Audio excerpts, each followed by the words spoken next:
व्यापारियों का एक ही मत था, एक ही कहना था कि समाजवादी पार्टी के गुंडा राज से भारतीय जनता पार्टी ने हमको छुटकारा दिलाया। इसके लिए भारतीय जनता पार्टी का दिल से धन्यवाद।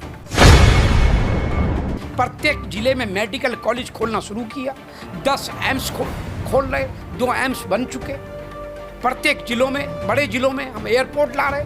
2 इंटरनेशनल एयरपोर्ट हमारे, एक इंटरनेशनल एयरपोर्ट कुशीनगर में बनकर तैयार चालू हो चुका। हमने 48,500 गाँव को पक्के मकान दिए, बिजली दी। तो मुस्लिम की माँ को भी मिला, हिंदू की माँ को हमने देखा ये मुस्लिम की माँ, हिंदू की माँ। हमने आयुष्मान योजना के तहत 5 लाख रुपए का बीमा दिया। तो हमने देखा ये हिंदू की माँ का इलाज हो रहा है, ये मुसलमान की माँ का इलाज हो रहा है। अच्छा विनीत जी, आपने कहा कि सड़कों का जाल बिछाया गया है, कई एक्सप्रेसवे धरातल पर है। आपकी बात मान, आप कभी दिल्ली जाते थे? नहीं, बिल्कुल पता है। कई एक्सप्रेसवे बने, अच्छी बात। पहुंचते 6 घंटे पहुंचते थे। आज संभल से दिल्ली आइए, आप 2.5 घंटे में पहुंच जाएंगे। आप शहर के अंदर आए होंगे, 2 साल से पूरा शहर खुदा पड़ा है।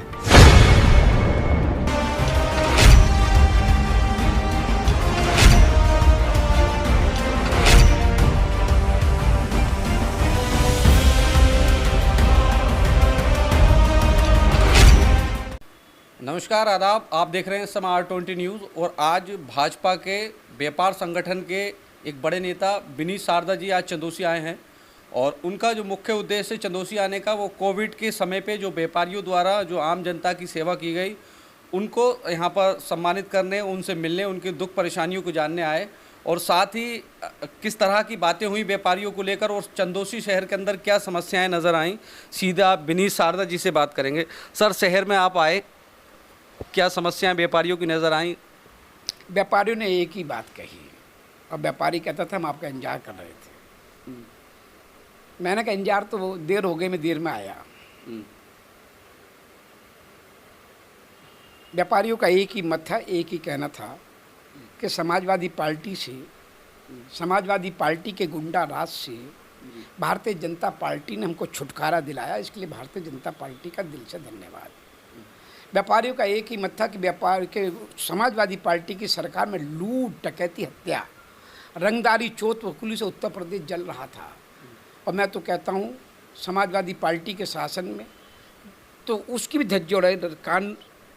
जंगल राज को कानून होता हुआ सपा की सरकार में तो जंगल राज के कानून की भी धज्जी उड़ाई जाती। सरेआम कैराना से, सरेआम शामली से, सरेआम सहारनपुर से, रामपुर से, कितने जिलों से व्यापारी लगातार पलायन कर रहा था। जब मैं प्रत्येक जिलों में, कस्बों में जाता था, 5 बजे दुकान के शटर गिरे की देखता था। मैं व्यापारियों से पूछता था, भाई ये शटर क्यों गिरे, 5 बजे दुकान क्यों बंद की है? व्यापारी कहता था, साहब हमारे आंसू हैं, हम दुकान खोल के रखें, अपने बच्चों की चिंता करें। समाजवादी पार्टी की झंडा लगी गाड़ी आती है, काली जाली दारीदार टोपी पहने लोग गाड़ी से उतरते हैं और रंगदारी, चोट वसूली मांग के हमारे बच्चे का अपहरण करके ले जाते हैं। तो हम कैसे व्यापार करें? बिजली है नहीं, सड़कें हैं नहीं, कानून व्यवस्था चरमरा रही है। सड़कों पे ब्याह शादी में जाते हैं तो सरेआम हाईवे पे माता बहनों को साथ बलात्कार की घटनाएं होती हैं, उनको सुनने वाला कोई नहीं है। 2014 में, 2017 में, 2019 में, 2022 में उत्तर प्रदेश के साथ साथ भारत की जनता ने देश के लोकप्रिय नेता, विश्व के लोकप्रिय नेता नरेंद्र मोदी जी को देश की कमांड सौंपी। आदरणीय नरेंद्र मोदी जी को देश का प्रधानमंत्री बनाया। उत्तर प्रदेश में 2017 में उत्तर प्रदेश की 25 करोड़ देवतुल्य जनता ने देश के सबसे बड़े संत, उत्तर प्रदेश के यशस्वी मुख्यमंत्री आदरणीय योगी आदित्यनाथ जी को कमांड सौंपी। तो उत्तर प्रदेश से हमने कानून बिगड़ी समाजवादी पार्टी, बहुजन समाजवादी पार्टी, कांग्रेस की बिगड़ी कानून व्यवस्था को बहाल किया। हमने उत्तर प्रदेश में राम राज्य की ओर लाए। हमने उत्तर प्रदेश में साफ सुथरी सड़कें दी, 5 नए एक्सप्रेसवे दिए, 2 एक्सप्रेसवे पे काम चल रहा। प्रत्येक जिले में मेडिकल कॉलेज खोलना शुरू किया। 10 एम्स खोल रहे, 2 एम्स बन चुके। प्रत्येक जिलों में, बड़े जिलों में हम एयरपोर्ट ला रहे। 2 इंटरनेशनल एयरपोर्ट हमारे, एक इंटरनेशनल एयरपोर्ट कुशीनगर में बनकर तैयार चालू हो चुका। एक बगल में जेवर में शिलान्यास प्रधानमंत्री जी ने कर दिया। हमने Uttar Pradesh one city one product की स्कीम लाए, जैसे आपके यहाँ का क्या चीज़ है हमारे वन सिटी प्रोडक्ट में ली, सिंह से बने वस्त्र हस्तलिपित वो वस्तुओं को हमने लिया। हमने मुरादाबाद से पीतल लिया, मेरठ से स्पोर्ट लिया, बनारस से बनारसी की साड़ी ली। जो वन सिटी वन प्रोडक्ट की स्कीम लाए तो हमने लोकल से वोकल पर ध्यान दिया। जो लोग पहले चाइना विदेश में से माल लाते थे, आज वो लोकल से वोकल पर ध्यान है। हमने लोकल को वोकल को आगे बढ़ाया, अपने लघु उद्योग को बढ़ाया।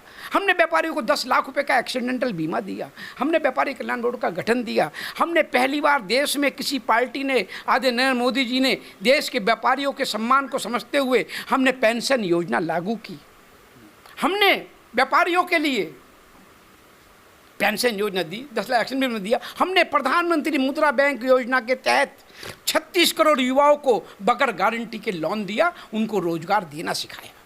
तो ये हमारी सरकार सबका साथ, सबका विकास, सबका विश्वास को साथ में लेकर चलती है।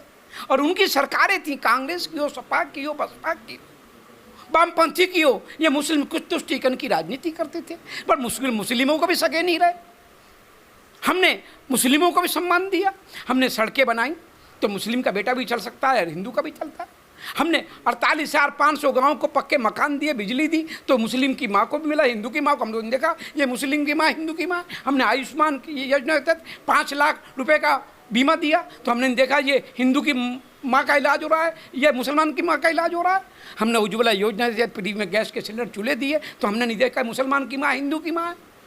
क्योंकि हमारे देश के लोकप्रिय प्रधानमंत्री आदरणीय नरेंद्र मोदी जी, प्रदेश के मुख्यमंत्री आदरणीय योगी आदित्यनाथ जी की एक ही सोच है कि भारत बढ़ेगा तो विश्व पटल पे भारत का नाम ऊंचा होगा।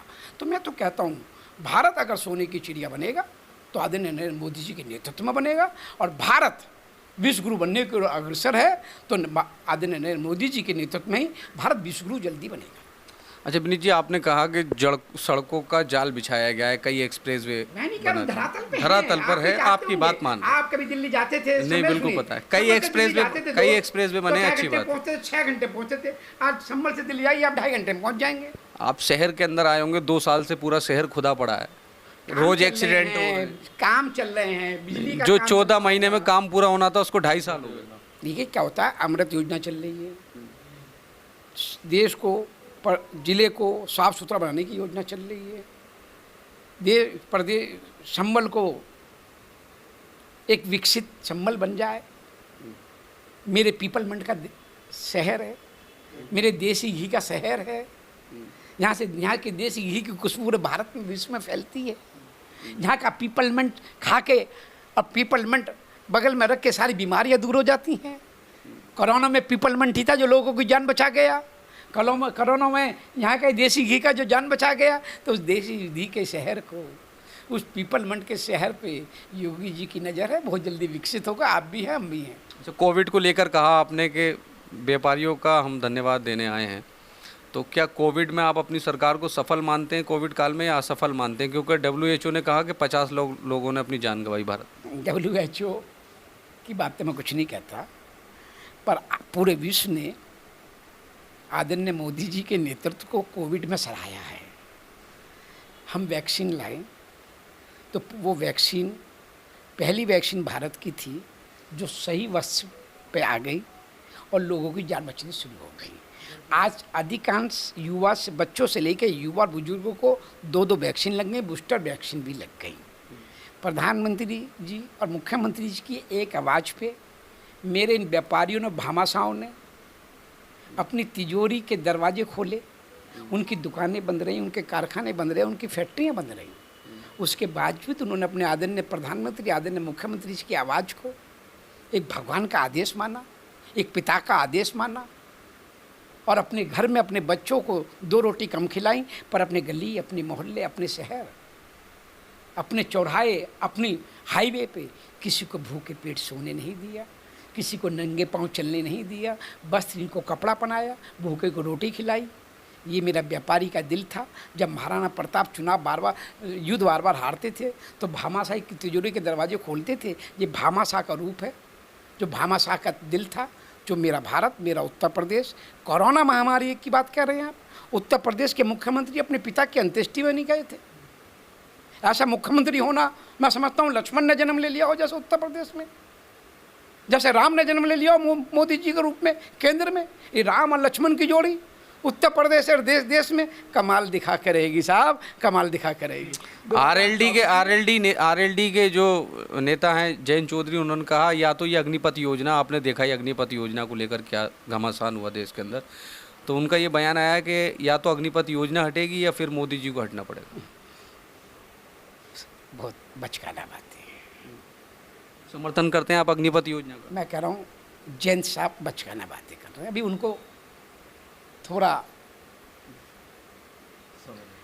अपने बाबा के कद तक पहुंचने के लिए, जो देश के बड़े नेता थे, किसानों के मसीहा थे, ऐसे हमारे नेता चौधरी चरण सिंह जी तक पहुंचने में बहुत टाइम लगेगा। अरे चौधरी चरण सिंह जी जैसा दिल लाओ, आदरणीय चौधरी चरण सिंह जैसा दिमाग लाओ, फिर राजनीति करो। ये अग्निपथ योजना ये मेरे युवाओं को रोजगार दे रही है। 4 साल मेरा युवा, 18 साल से लेकर 23 साल का युवा जो भटकता फिरता, उसको रोजगार मिल रहा है। जब वो 4 साल बाद आता उसको 12 लाख से 16 लाख रुपए मिलते। सबसे पहले 25% उसमें जो ग्रेजुएट फर्स्ट आएंगे उनको नौकरी मिलेगी, उन्हें वहीं मिलेगी सेना में। और 10% आरक्षण तीनों सेनाओं में मिलेगा। और जो बाकी बचेंगे, पहला उनको इंटर की डिग्री मिलेगी। पुलिस में सबसे पहले उनको महत्ता मिलेगी। तो साहब जो जितनी अभी तक सेना में भर्तियां थी वो ऐसी रहेंगी। ये अलग भर्ती दी है। ये तो खिसियानी बिल्ली खम्मा नोचे वाली स्थिति है विपक्ष की, है। इस तरीके की बातें जयंत चौधरी करें, ये इसको बचकाना हरकत ही तो कहूँगा। इस तरीके की बातें कांग्रेस करे, जो भ्रष्टाचार जिसको जन्म से पैदा हुआ, भिंडरावाला के रूप में आतंकवाद जिसके कोख से पैदा हुआ, वो वामपंथी करें जिन्होंने इंडस्ट्रीज बंगाल में बंद कर दी थी। वो सुपर्णखा जैसी ममता बनर्जी करे जिसने हिंदुओं का सरेआम लहलुहान कर दिया। वो समाजवादी पार्टी जो कंस रूपी रावण रूपी राज जिन्होंने उत्तर प्रदेश चलाया, 25% मेरे उत्तर प्रदेश को पीछे कर दिया था। ये लोग किस मुंह से बातें करते हैं? ये कभी देश के भले नहीं हो सकते। ये देश के जयचंद हैं और देश के जयचंद रहेंगे। अब राम और लक्ष्मण की जोड़ी चलेगी, भारत दोबारा विश्वगुरु बनेगा।